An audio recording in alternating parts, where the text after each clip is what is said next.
3장 1절부터 4절입니다. 골로새서 3장 1절부터 4절 말씀입니다. 이것은 하나님의 말씀입니다. 그러므로 너희가 그리스도와 함께 다시 살리심을 받았으면 위의 것을 찾으라. 거기는 그리스도께서 하나님 우편에 앉아 계시느니라. 위의 것을 생각하고 땅의 것을 생각하지 말라. 이는 너희가 죽었고 너희 생명이 그리스도와 함께 하나님 안에 감추어졌음이라. 우리 생명이신 그리스도께서 나타나실 그때에 너희도 그와 함께 영광 중에 나타나리라. 아멘. 오늘 읽은 말씀으로 감추어진 생명, 드러날 영광이라는 제목으로 하나님의 말씀을 전하겠습니다. 우리는 지금 골로새서를 함께 묵상하면서 이 바울 사도가 전한 복음의 비밀을 계속해서 따라가고 있습니다. 지금까지 강조했던 핵심을 두 가지로 크게 정리하면 무엇입니까? 첫째, 그리스도는 다른 무엇과도 비교할 수 없을 만큼 우월하신 분이시다. 그리스도는 우월하신 분이시다. 둘째, 따라서 그렇게 우월하신 그리스도 안에서 받은 우리의 구원은 조금도 부족함이 없다. 우리가 받은 구원은 충분하고 완전하다. 이 두 가지가 지금까지 골로새서 1장과 2장에서 다룬 핵심입니다. 이제 우리는 골로새서의 새로운 전환점을 맞이하는데요. 교리를 넘어서 이제 삶으로 나아가는 거죠. 바울 사도는 진리를 전하는 데 그치지 않고 그 진리를 살아내라고 권면합니다. 신자의 삶은요, 머리로 이해한 것들을 마음으로 믿고 손과 발로 실천하는 여정이죠. 바울은 이제 복음을 받은 자들로서 어떻게 살아야 할 것인가에 집중합니다. 그렇기 때문에 이 골로새서 3장은 그리스도 안에 있는 그 새로운 정체성이 어떤 새로운 삶을 낳는지를 보여주는 그런 장입니다. 마음에 새긴 복음이 발걸음을 바꾸고 마음에 새긴 은혜가 시선을 위로 들어 올리게 하지요. 오늘 우리는 이 본문을 통해서 신비하고도 실질적인 우리 그리스도인의 삶의 변화에 대해 함께 살펴보고자 합니다. 위의 것을 찾아라, 위의 것을 생각하라 하는 이 권면이 과연 어떤 의미인지, 우리의 생명이 왜 감추어져 있다고 말하는지, 또한 그리스도의 재림과 우리의 영광이 어떻게 연결되는지 함께 말씀을 따라가 보겠습니다. 여러분, 복음은 단순히 우리에게 어떤 정보를 주는 것이 아니라 우리에게 완전히 새로운 정체성을 부여하는 선언이 복음이지요. 우리가 그리스도와 함께 죽고 그리스도와 함께 살아났다는 이 진리는 우리 삶의 전체 방향을 새롭게 정합니다. 그렇다면 이제 그리스도와 함께 다시 살아난 자답게 우리가 살아가야 하지 않겠습니까? 바울 사도는 말합니다. 그러므로 여러분, 위의 것을 찾으십시오. 위에 있는 것들을 생각하십시오. 여기서 위는 단순히 저 하늘을 추상적으로 떠올리라는 그런 뜻이 아니죠. 위는요, 여러분, 매우 구체적인 장소입니다. 어떤 장소입니까? 위에는 누가 계십니까? 그리스도께서 계시죠. 하나님 우편에 예수님이 앉아 계신 바로 그곳을 사도는 위라고 표현하고 있습니다. 곧 권세와 통치의 자리, 승리와 영광의 자리가 위입니다. 그 자리에 우리의 시선과 생각, 우리의 마음과 우리의 사랑이 머물러야 하는 것이지요. 여러분, 왜 우리의 마음은 그토록 쉽게 이 땅의 것들에 묶여버립니까? 눈앞에 보이는 일이 너무 급하고 세상은 우리에게 끊임없이 속삭이기 때문입니다. 지금 당장 너의 눈앞에 보이는 것을 따라가라. 네 손에 잡히는 그것이 진짜다.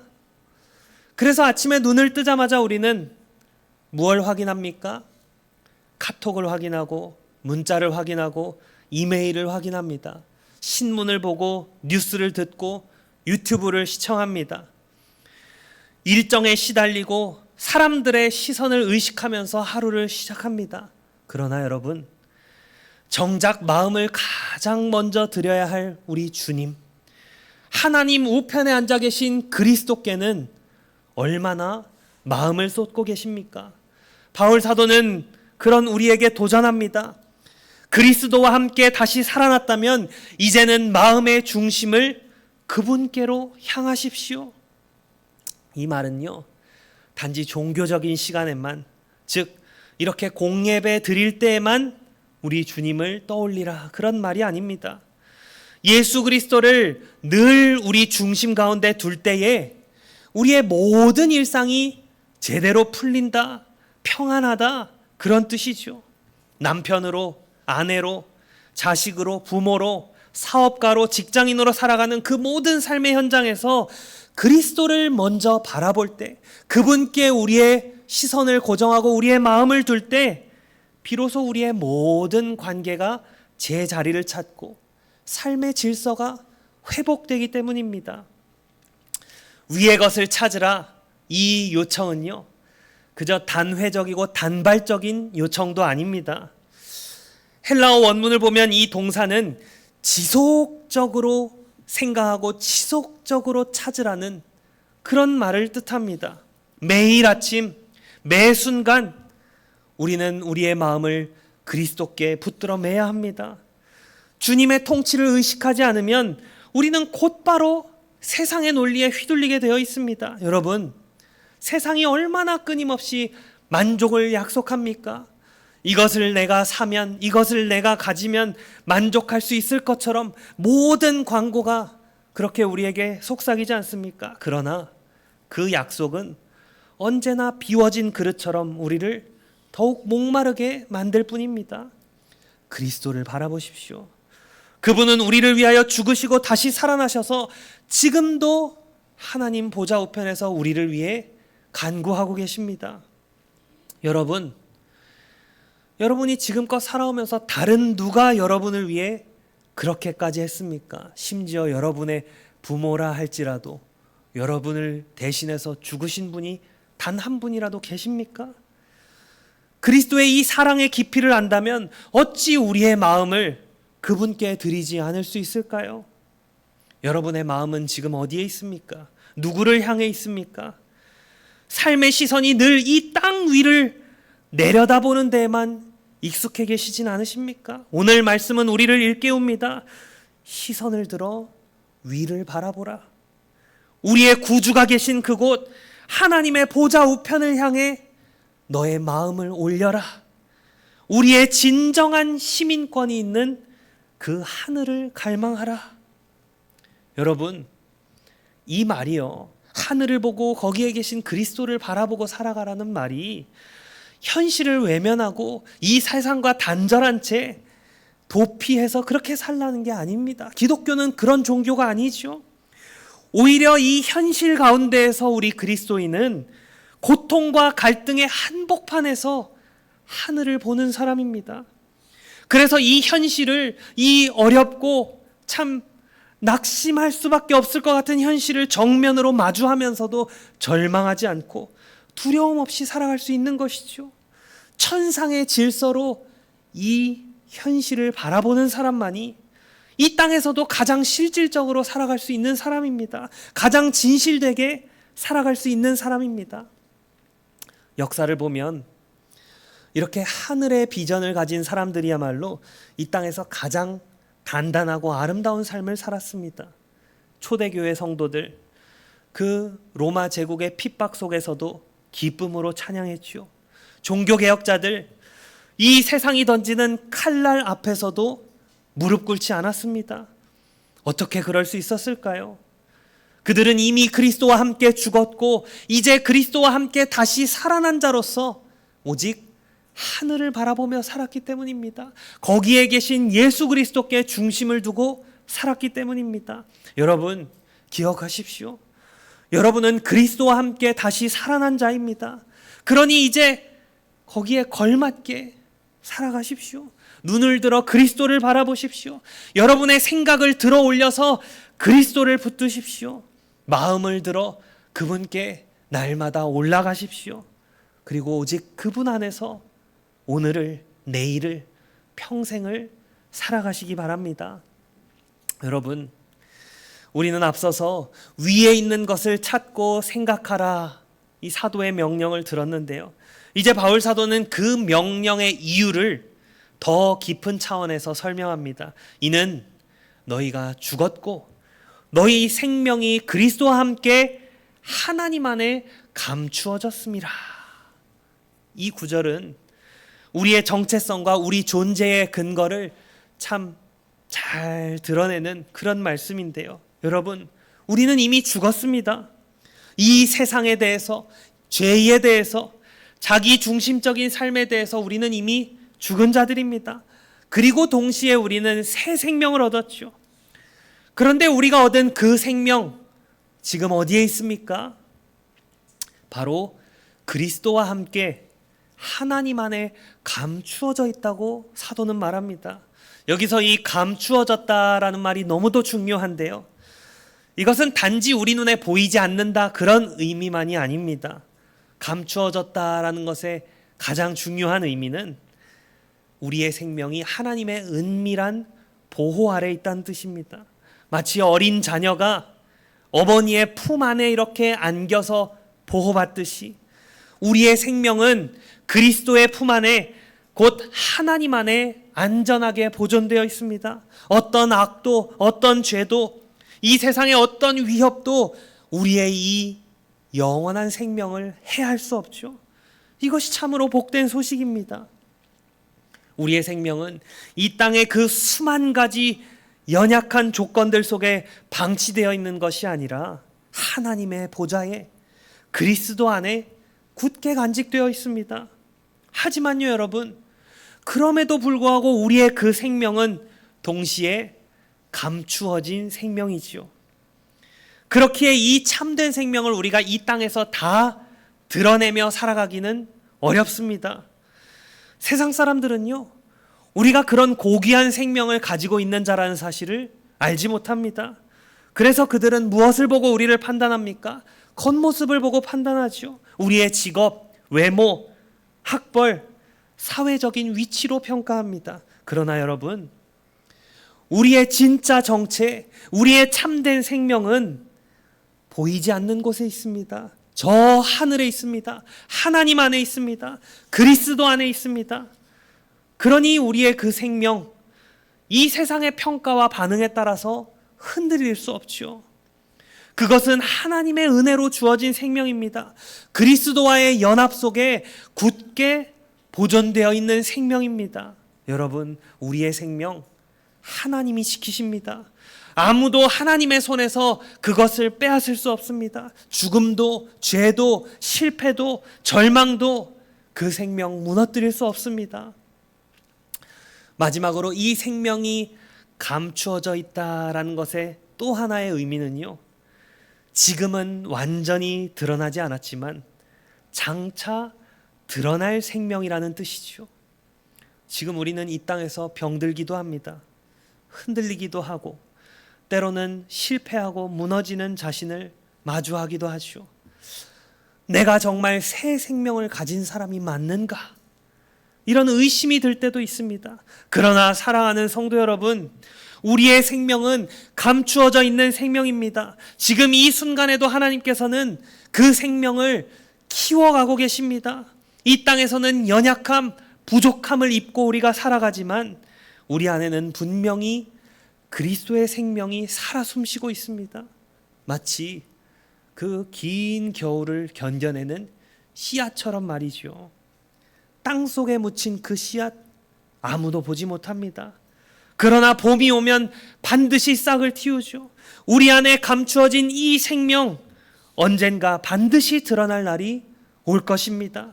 그때가 되면 우리가 알게 될 겁니다. 지금까지 내가 살아온 이 모든 것이 사실은 이 진짜 생명, 이 참된 생명을 향해 나아가는 여정이었구나. 이 감추어져 있는 생명을 생각할 때 초대교회 성도들이 떠오르죠. 그들은 사회적으로 아무 힘이 없는 사람들이었습니다. 때로는 고아처럼 여겨지기도 했죠. 그러나 그들은요, 로마 제국이 무서워했던 자들입니다. 제국이 감당할 수 없는 사람들이었습니다. 왜냐하면 그들 안에는 감추어진 생명이 있었기 때문입니다. 그 생명은 고난 앞에서도 무너지지 않았습니다. 죽음 앞에서도 찬송하게 했습니다. 세상의 조롱과 멸시 앞에서도 결코 흔들리지 않는 그런 믿음을 낳았죠. 여러분, 지금 여러분은 어떤 존재입니까? 이 세상의 기준으로 볼 때는 한없이 평범하고 연약한 그런 인생처럼 보일지 모르지만 하나님 안에서 여러분은 이미 그 감추어진 생명을 받은 자입니다. 그러니 두려워하지 마십시오. 눈에 보이지 않는다고 해서 없는 것이 아닙니다. 눈에 보이는 것이 다가 아닙니다. 감추어져 있다는 것은 오히려 더 귀하고 더 강하고 더 안전하게 보존되어 있다는 뜻입니다. 그리스도는 지금 하나님 우편에서 우리를 위해 중보하고 계시죠. 여러분의 생명이 그분 안에 있습니다. 그러니 그 생명을 붙드십시오.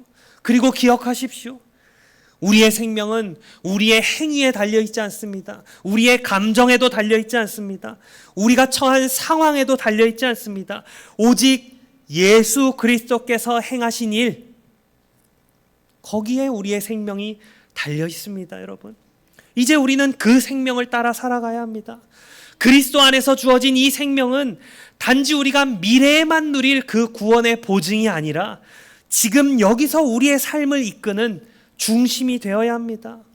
바울 사도는요, 그리스도가 우리의 생명이시다, 이렇게 단언합니다. 여러분, 지금 여러분 무엇으로 살아가고 계십니까? 누구를 의지하고 계십니까? 무엇을 중심으로 하루를 시작하고 무엇을 중심으로 하루를 마치고 계십니까? 이제 고백해야 할 때입니다. 내 생명은 오직 그리스도이십니다. 이 고백이 여러분의 매일의 기도와 매 순간의 의지와 매 관계의 중심에 있기를 바랍니다. 그렇게 감추어진 생명을 따라서 살아가는 자들은 언젠가 그 생명이 드러나는 날에 우리 그리스도와 함께 영화롭게 될 것입니다. 4절에서 바울 사도 이렇게 말하죠. 우리 생명이신 그리스도께서 나타나실 그때에 너희도 그와 함께 영광 중에 나타나리라. 이 한 구절이 복음의 절정입니다. 구원 역사의 대미를 울리는 그런 선언이지요. 우리가 품고 살아가는 이 감추어진 생명, 그 속에 담긴 그 놀라운 아름다움과 능력과 영광은 예수 그리스도의 재림과 함께 마침내 드러날 것입니다. 그날에는요, 더 이상 우리가 믿음으로만이 아니라 우리의 이 두 눈으로 직접 보는 것으로, 더 이상 입술의 고백만으로가 아니라 실제적인 것으로 그리스도와 연합한 우리의 존재가 그 하늘의 빛나는 광채 속에 드러나게 될 것입니다. 여러분, 우리는 지금 그리스도 안에서 이미 하나님의 자녀죠. 그러나 아직 우리는 어떤 모습으로 완성될지 잘 모르고 살아갑니다. 세상은 우리를 알아보지 못합니다. 외모로, 배경으로, 결과로 우리를 평가하지만 정작 우리 안에 있는 이 생명의 실체는 감추어져 있습니다. 그러나 그리스도께서 다시 오시는 날 그 감추어졌던 영광이 환히 벗겨질 겁니다. 그리스도께서 영광 가운데 나타나실 때 우리도 그분과 함께 영광으로 나타날 것입니다. 우리의 진짜 모습, 하나님의 뜻 안에서 완성된 우리의 참 자아가 온 세상 앞에 밝혀질 것이란 말이죠. 여러분, 우리가 품고 살아가는 이 소망은요, 여러분에게 다 소망이 있으시죠? 그런데 그 소망은 단순히 일기예보처럼 우리의 미래에 대한 정보만 알려주는 것이 아닙니다. 우리의 소망은 현재를 지탱해주는 능력입니다. 지금 이 순간 내가 약하고 실패하고 무너지고 있다 해도 괜찮습니다.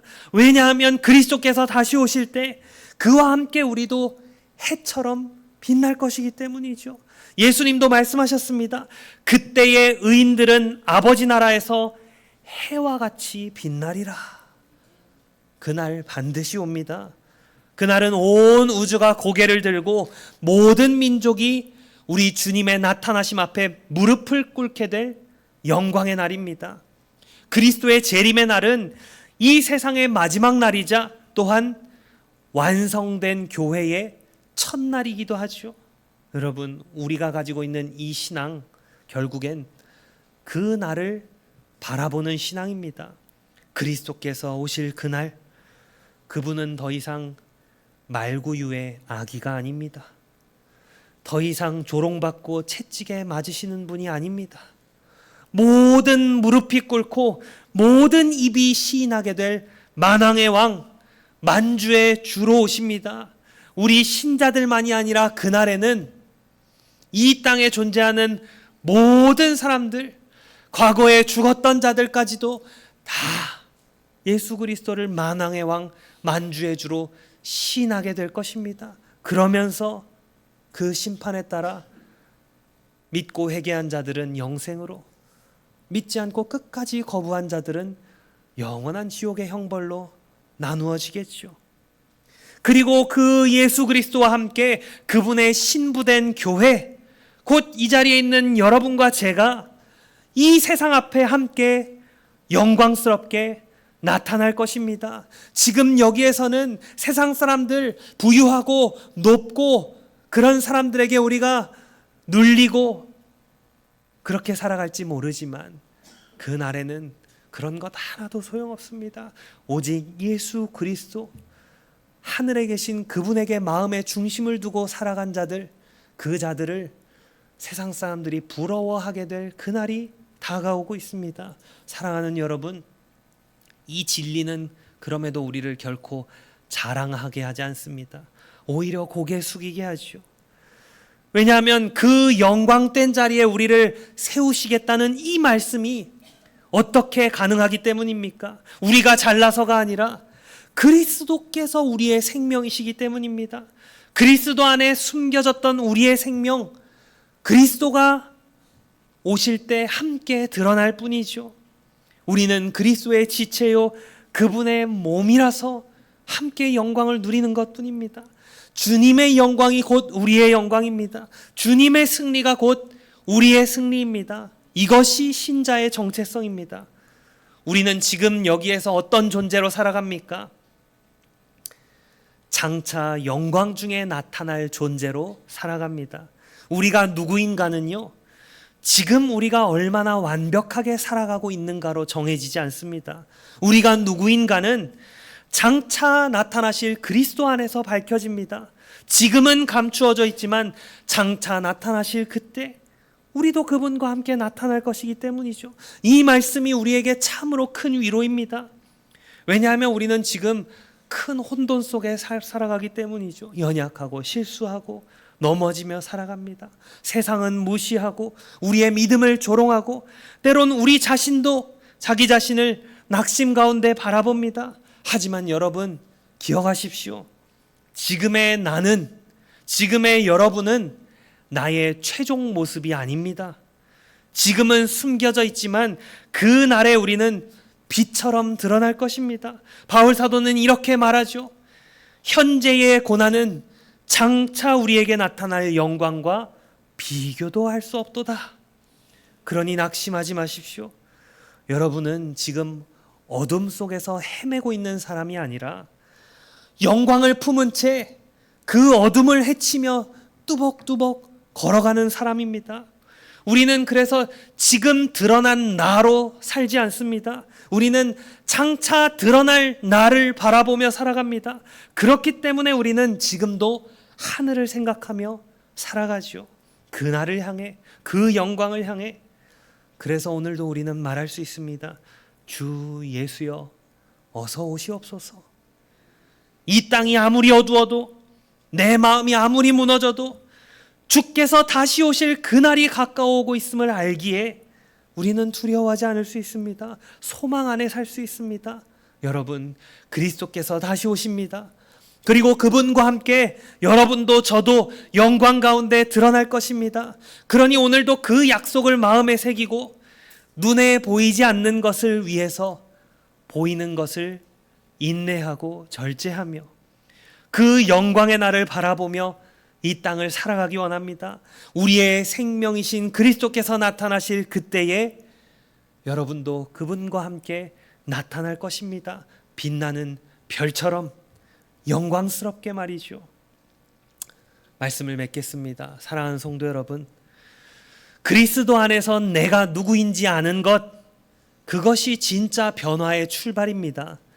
내가 스스로 나를 규정하는 것이 아니라 이 세상이 내가 어떤 사람인지를 규정해 주는 것이 아니라 심지어 나의 부모나 나의 자녀, 나의 남편이나 아내, 나와 관계 맺고 있는 지인들이 내가 어떤 사람인지 규정하는 것이 아니라 오직 하나님이 나를 정의해 주신 그대로 말씀을 믿는 것이 중요합니다. 여러분은 과거의 실수나 오늘의 기분이나 이 세상의 평가나 내면에 있는 그 불안으로 자신을 판단하지 마십시오. 너는 내 것이다. 너는 나의 것이다. 하나님의 이 선언이 여러분의 정체성입니다. 그리스도는 너의 생명이다. 이 선언이 우리의 힘과 능력입니다. 너희는 그리스도와 함께 영광 중에 나타나리라. 이 약속이 우리가 붙들고 살아가야 할 방향입니다. 그러니 이제 오늘 이 말씀 앞에서 시선을 들어 위의 것을 찾으십시오. 주님 계신 그곳을 바라보십시오. 그분 안에 감추어져 있는 영원한 생명을 붙드십시오. 영광 중에 나타날 그날을 바라보며 지금 여기서부터 매일 하루하루를, 모든 순간을 그 영원한 생명에 합당하게 살아가시기를 성부와 성자와 성령의 이름으로 축복합니다. 아멘.